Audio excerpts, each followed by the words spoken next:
तो जय हिंद दोस्तों, बहुत बहुत बेहद स्वागत है आप सभी का हमारे इस खूबसूरत से प्लेटफॉर्म एसपीसी कॉमर्स क्लासेस में। मैं सीए रूपक मिगलानी, आपका साथी, आपका दोस्त, आपका मेंटर, आपका होस्ट स्वागत करता हूं आपके ही इस फेवरेट से channel, favourite C commerce academy Swapnil Patni classes में। दोस्तों आज के इस वीडियो में हम जानेंगे क्लास 12th का अकाउंटेंसी का पूरा सिलेबस, उसके बारे में हम चर्चा करेंगे। जी हाँ दोस्तों, चलिए दोस्तों आगे बढ़ते हैं, बिना समय गवाए हम अपने सिलेबस को यहां से जानना आरंभ करते हैं। तो दोस्तों, understanding the structure of class 12th accountancy, friends, it is divided into 3 parts, part A, part B, part C. मेरे दोस्तों, जब मैं पार्ट ए की बात करता हूं तो पार्ट ए में हम पढ़ते हैं पार्टनरशिप फर्म्स एंड कंपनीज के बारे में। दोस्तों देखिए दोस्तों, जब हम 11वीं कक्षा में अपनी पढ़ाई कर रहे थे अकाउंट्स की, तो वहां पे हमने एक चीज देखा था कि वहां पे एक ही बंदा था, ये अपना बिजनेस कर रहा था, और ये अपना बिजनेस जो कर रहा, इस बंदे को हम नाम देते हैं सोल प्रोप्राइटर, एसपी। ठीक है, तो इसी के रिकॉर्ड्स को मेंटेन करना, इसी की रिकॉर्ड्स के माध्यम से फाइनेंशियल स्टेटमेंट्स बनाना, तो हम यही चीज अपना काम कर रहे थे। परंतु अब यहां 12वीं में आप क्या करेंगे, 12वीं में आप सोल प्रोप्राइटर से थोड़ा ऊपर उठेंगे। यानी कि मान के चलिए कि दो लोग या दो से ज्यादा लोग मिलकर अगर धंधा कर रहे हैं तो वो क्या कहलाएंगे, वो कहलाएंगे आपके पार्टनर्स, राइट। मान के चलिए कि डॉली चाय वाला, राइट, आप लोग ने देखा होगा डॉली चाय वाला, आप डिसाइड करते हैं कि डॉली चाय वाला के साथ यार अगर हम कुछ साथ में करने लग जाए ना, मतलब आप चना पोहा बेचने का डिसाइड करते हैं, डॉली चाय वाला साथ ही साथ चाय बेचता है, तो आप दोनों ने पार्टनरशिप की, साझगांठ किया, और वो पार्टनरशिप के तहत अपना बिजनेस को आगे चलाने का प्रयास किया, राइट। तो ये क्या कहलाएंगे, पार्टनर्स। तो पार्टनर्स के रिकॉर्ड कैसे मेंटेन होंगे, पार्टनर्स की अकाउंटिंग कैसी होगी, ये सारी चर्चाएं हम करते हैं अकाउंटिंग फॉर पार्टनरशिप फर्म में। तो सर क्या बेसिक कॉन्सेप्ट्स क्या कुछ अलग हो जाएंगे? नहीं मेरे बच्चों, बेसिक कॉन्सेप्ट्स अलग नहीं होंगे, परंतु बहुत सारी नई नई चीजें वहां पे आ जाएगी। पार्टनर्स के कैपिटल अकाउंट को मेंटेन करना अलग अलग, गुडविल के बारे में डिस्कशन, तो ये सारी चर्चाओं के कारण पार्टनरशिप फर्म एक स्पेशलाइज्ड चैप्टर आपके लिए रख दिया गया। अब दोस्तों, अब मान के चलिए कि आप ये एक, चलिए के उदाहरण लेते हैं, ये आप है, ठीक है, आपने एक बिजनेस स्टार्ट किया, आपको बिजनेस स्टार्ट करने के लिए आपको कुछ पैसे की जरूरत पड़ी, तो आपने पैसे ले लिए अपने रिश्तेदारों से। मान के चलिए 1 लाख रुपए का आपने स्मॉल बिजनेस स्टार्ट कर लिया रिश्तेदारों से, दोस्तों से। परंतु अब आपको बहुत ज्यादा पैसे की जरूरत पड़ रही है, 10 लाख आपका बिजनेस आपको दिख रहा है अच्छा ग्रो कर रहा है, तो इसके लिए आप गए बैंक के पास, राइट। अब आपको दिख रहा है कि भाई नहीं, हमारा बिजनेस जो है ये बहुत आगे तक जाने की एक कैपेबिलिटी रखता है, तो आपको अब लग रहे 200 करोड़, तो क्या बैंक आपको देगा? मेरे दोस्तों, बैंक आपको दे भी सकता है, नहीं भी दे सकता है, depends upon your business future and business present financial statements. Yes और नो? यस। तो दोस्तों, ये 200 करोड़ अगर बैंक नहीं देगा तो कहां जाओगे? तो आप जाओगे जनरल पब्लिक के पास, जीपी, जनरल पब्लिक, आम जनता, मैंगो पीपल, ठीक है, इनसे आप पैसा लोगे, बदले में आप इनको देंगे शेयर्स। लेकिन ऐसा करने के लिए आपको क्या करना पड़ता है? ऐसा करने के लिए आपको कंपनी फॉर्म करना पड़ता है। तो हम यहां पे कंपनीज की अकाउंटिंग भी 12वीं में देखेंगे, ठीक है, कंपनीज की अकाउंटिंग हम देखेंगे। यानी कि शेयर से अगर आप पैसा उठाते हैं तो उसकी अकाउंटिंग कैसे होगी, यानी कि आप डिबेंचर से, ठीक है दोस्तों, आप पब्लिक से लोन भी ले सकते हैं, तो उसे हम डिबेंचर का नाम देते हैं। शेयर लोन का फॉर्म नहीं होता है, शेयर एक प्रकार का ओनरशिप हम दे रहे होते हैं, ठीक है।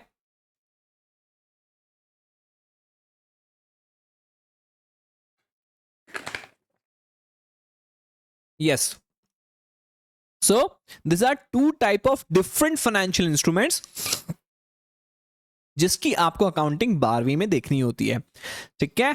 फिर पार्ट भी होता है financial statement analysis. Financial statement analysis में 2 मुख्य पार्ट आपके होते हैं, एक तो रेशियो एनालिसिस और एक होता है आपका कैश फ्लो स्टेटमेंट्स, और पार्ट सी आपका प्रोजेक्ट वर्क होता है, ठीक है। तो 11वीं का जितना भी नॉलेज हम लेके आए हैं वो सब हम यहां पे अप्लाई करने वाले होते हैं। तो अगर आप 11वीं में अगर हल के लिए हो, 11वीं को आपने अच्छे से नहीं ध्यान दिया हो, तो आपके लिए यहाँ पे थोड़ा सा अलार्मिंग सिचुएशन आ जाती है, क्योंकि आपको अपने बेसिक्स तो पता ही रहने चाहिए, ठीक है। परंतु किस कोई मार्गदर्शन देने वाला, आपको ऐसा समझने वाला व्यक्ति मिल जाता है जो कि ये समझता है कि यार मैंने भी तो 11वीं ऐसे ही मतलब मस्ती में निकाला है, तो आप उन बच्चों का साथ दे सकते हैं जिन्होंने 11वीं मतलब ऐसी फैकल्टी आपको अगर मिल जाए जो बच्चों को शुरू से बेसिक्स से 12वीं पढ़ाए, तो फिर आपकी तो बल्ले बल्ले हैं। Welcome to SPC classes my dear friends. Alright, let's go ahead. तो दोस्तों, पार्ट ए में हम पार्टनरशिप की बात कर रहे थे। मैंने आपको एक ब्रीफ आइडिया दिया। तो पार्टनरशिप में हम सबसे पहले फाउंडेशन कॉन्सेप्ट्स पढ़ते हैं कि भाई पार्टनरशिप होता क्या है, उसके कैरेक्टरिस्टिक्स क्या है, कब मानेंगे पार्टनरशिप है, क्या हमको कोई एग्रीमेंट कराने की जरूरत है, अगर एग्रीमेंट कराते तो उसको हम डीड का नाम देते हैं, कौन से प्रोविजन कौन कौन गवर्न करता है, मतलब क्या कानूनी व्यवस्था क्या है पार्टनरशिप की। तो पार्टनरशिप एक्ट 1932 एक स्टैट्यूटरी एक्ट है जिसके माध्यम से आप लोग गवर्न होते हैं। फॉर एग्जांपल, ये दो व्यक्ति है, ये पार्टनरशिप में एंटर किए किसी बिजनेस के लिए। This people are now refer to as partnership partners. तो ये इन्होंने क्या किया, एक एग्रीमेंट बना लिया जिसको हम पार्टनरशिप डीड का नाम दे देते हैं, पीडी, राइट। तो दोस्तों, पार्टनरशिप डीड बन गई। अब ये पार्टनरशिप डीड जो बन गई, इनमें से कोई व्यक्ति अगर धोखा देता है तो वो कहां जाएगा, कोर्ट जाएगा। लेकिन कोर्ट जाएगा तो कौन सी कानूनी व्यवस्था को सामने रखेगा कि भाई मेरे साथ गलत हुआ है, वो यूज करेगा, इस्तेमाल करेगा इंडियन पार्टनरशिप एक्ट का।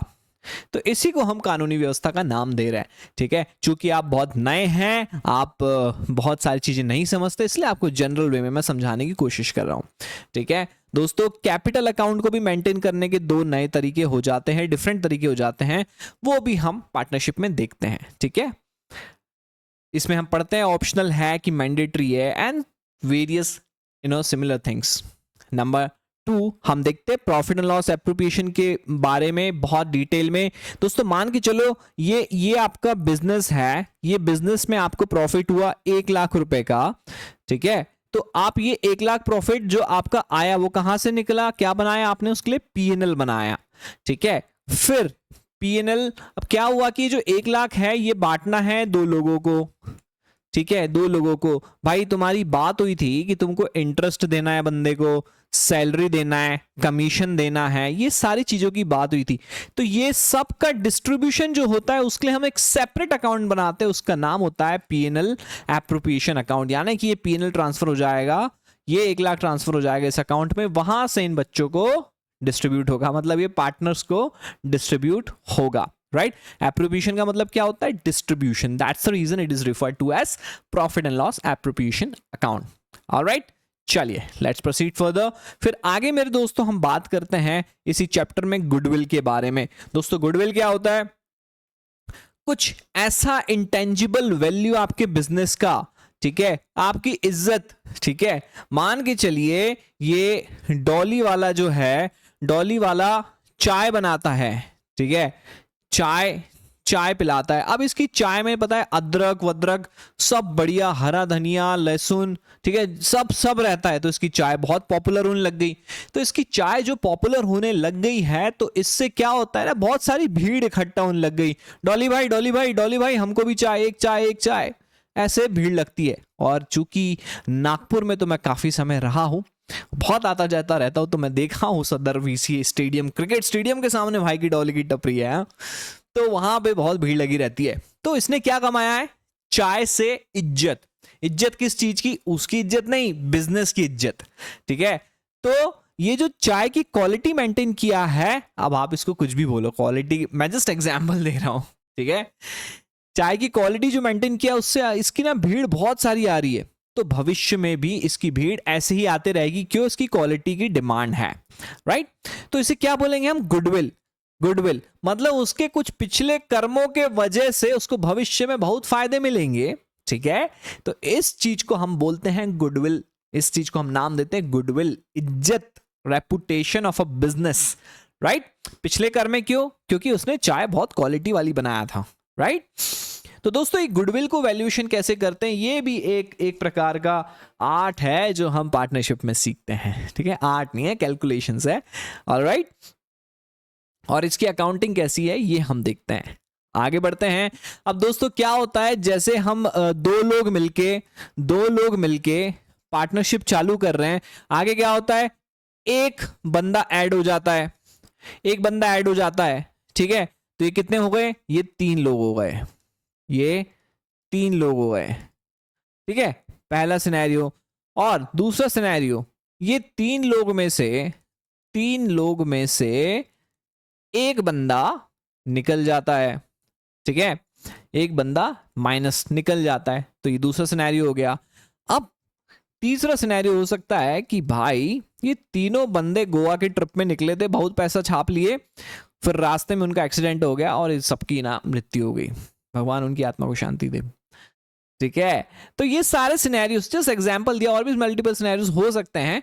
तो इन सारे सिनेरियोस को हम क्या नाम देंगे, ये दो ऊपर के जो सिनेरियो है वो रिकॉन्स्टिट्यूशन कहलाएगा, और ये नीचे वाला डेथ वाला जो है, डेथ के वजह से हम नाम देंगे उसे डेथ ऑफ अ पार्टनर, ठीक है। और डिसोल्यूशन मतलब जहां पे पूरे पार्टनर्स ने मिलकर डिसाइड कर लिया कि या तो हम डिसॉल्व कर दे, यार हमको नहीं जम रहा पार्टनरशिप का, तो वो इच्छा से वॉलंटरीली डिसॉल्व कर सकते हैं अपनी पार्टनरशिप को, या तो सारे पार्टनर मर गए तो उसको ना मतलब करना ही पड़ेगा डिसॉल्व, कौन करेगा, नहीं तो बिजनेस उनकी आत्मा है, नहीं, ठीक है। तो रिकॉन्स्टिट्यूशन ऑफ पार्टनरशिप की अगर हम बात करते हैं तो इसमें अलग अलग चैप्टर आपके बन जाते हैं, admission of a partner, retirement of a partner, death of a partner, dissolution of a partner. तो ये इसके चलते ये 4 नए चैप्टर्स हो जाते हैं। इसमें आप क्या क्या चीजें पढ़ते हैं, change in profit sharing ratio, ठीक है। यहां पे आप एडमिशन ऑफ पार्टनर जो आएगा तो उसकी कैसे अकाउंटिंग होगी, रिटायरमेंट अगर किसी ने लिया, किसी की मृत्यु हो गई, उसको कैसे पैसे डिस्ट्रीब्यूट करेंगे, किसके हिस्से में पैसा ज्यादा आएगा, किसके हिस्से में पैसा कम आएगा, वो सारी अकाउंटिंग जो है हम करते हैं यहां पे इन चैप्टर्स के माध्यम से। और डिसोल्यूशन भी वही सारी चीजें हैं जहां पे complete winding of partnership of a business हो रहा है, तो सारे एसेट्स और लायबिलिटीज को कैसे सेटल कर रहे हैं permanently, we learn in all this things.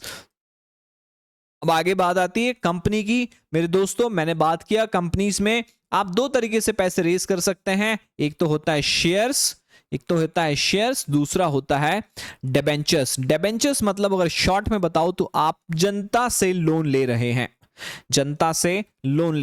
Shares का मतलब आप जनता को ओनर्स बना रहे हैं एक छोटे से हिस्से का, और उसके बदले में आप उनसे पैसे ले रहे हैं, ठीक है। तो ये जो शेयर यहां पे शेयर्स को हम बोलेंगे, जिन्होंने आपके शेयर्स खरीदे उनको शेयर होल्डर बोलेंगे, जिन्होंने डिबेंचर लिए उनको हम डिबेंचर होल्डर बोलेंगे।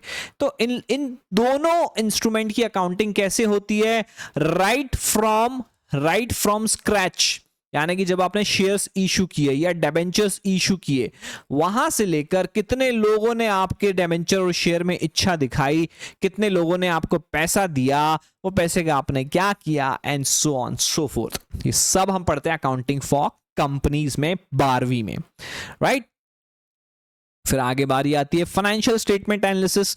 मेरे दोस्तों फाइनेंशियल स्टेटमेंट एनालिसिस में हम 2 पार्ट देखते हैं, पहला होता है रेशियो एनालिसिस, दूसरा होता है कैश फ्लो स्टेटमेंट। जी हाँ मेरे मित्रों, रेशियो एनालिसिस मतलब क्या होता है कि दोस्तों आपने 11वीं में जितना भी नॉलेज लिया अकाउंट्स का, वो नॉलेज के हिसाब से आपने क्या किया, फाइनेंशियल स्टेटमेंट बना लिए। अब फाइनेंशियल स्टेटमेंट आप 12वीं में आते आते तक, पूरा 12वीं क्लियर करते तक आप कितने फाइनेंशियल स्टेटमेंट, किन किन लोगों के फाइनेंशियल स्टेटमेंट बनाना सीख गए, SP sole proprietor, P partners, right, C companies, इन सब के आपको फाइनेंशियल स्टेटमेंट बनाना आ गया। लेकिन दोस्तों अगर मुझे कोई, अभी फाइनेंशियल स्टेटमेंट मैंने आपको क्या बताया था कि ये एक प्रकार का आपका रिपोर्ट कार्ड होता है। क्या होता है, रिपोर्ट कार्ड होता है, रिजल्ट होता है। तो दोस्तों ये रिजल्ट जो है इसको किस प्रकार से एनालाइज करें, क्या निर्णय हम इससे ले सकते हैं, आगे कैसे हमें भविष्य में इससे फायदा मिल सकता है, ये सारा एनालिसिस हम रेशियो एनालिसिस के माध्यम से करते हैं, और ढेर सारे फाइनेंशियल मैट्रिक को फॉर्म बना के हम इन सब की चर्चाएं करते हैं, ठीक है। तो this is one of your chapter ratio analysis and it has got 12 marks. दोस्तों मैं मार्क्स की बात करूं तो पार्टनरशिप लगभग आपको 35 मार्क का होता है, ठीक है, पहला। दूसरा कंपनीज की अगर बात करूं तो वो लगभग 25 मार्क का होता है, ठीक है, 35 और 25 60। और फाइनेंशियल स्टेटमेंट एनालिसिस जो है, ये कैश फ्लो स्टेटमेंट आपको 8 मार्क का आता है, ये 12 मार्क का आता है रेशियो एनालिसिस, यानी कि 20, ठीक है, फाइनेंशियल स्टेटमेंट एनालिसिस 20, मतलब 80 मार्क का आपका पेपर बन जाता है एंड 20 मार्क का project, right. Cash flow statement में हम कैश की आवक जावक को ठीक प्रकार से समझते हैं, ठीक है, और बहुत ही बेहतर तरीके से हम इसको जानते हैं। और सी पार्ट आपका project work, right. Project work में आपको you have to apply your knowledge into a practical world by making certain projects, ठीक है। तो दोस्तों ये सारी चर्चाएं हुई आपकी पार्टनर क्लास 12 के अकाउंटिंग सिलेबस की। वापस से पार्ट ए आपका 60 मार्क्स का होता है, ठीक है, जहां पे पार्टनरशिप 35 to 36 मार्क्स के आसपास, companies 24 to 25 marks, and then analysis of financial statement यानी कि ratio analysis 12 marks, CFS 8 marks and project report project work 20 marks, right. So this is the mark distribution my dear friends. तो मेरे दोस्तों, मेरे हिंदुस्तान के देशवासियों, मुझे आशा है, उम्मीद है, विश्वास है कि ये वीडियो आपने बहुत ही अच्छी तरीके से एंजॉय किया होगा और आपको 12वीं में आने से पहले बहुत सारी चीजें अब क्लियर हो चुकी है आपके सिलेबस के चलते। चलिए दोस्तों, मिलेंगे हमारे नेक्स्ट वीडियो में, तब तक के लिए टाटा गुड बाय, जय हिंद दोस्तों। रूपक मिगलानी साइनिंग ऑफ।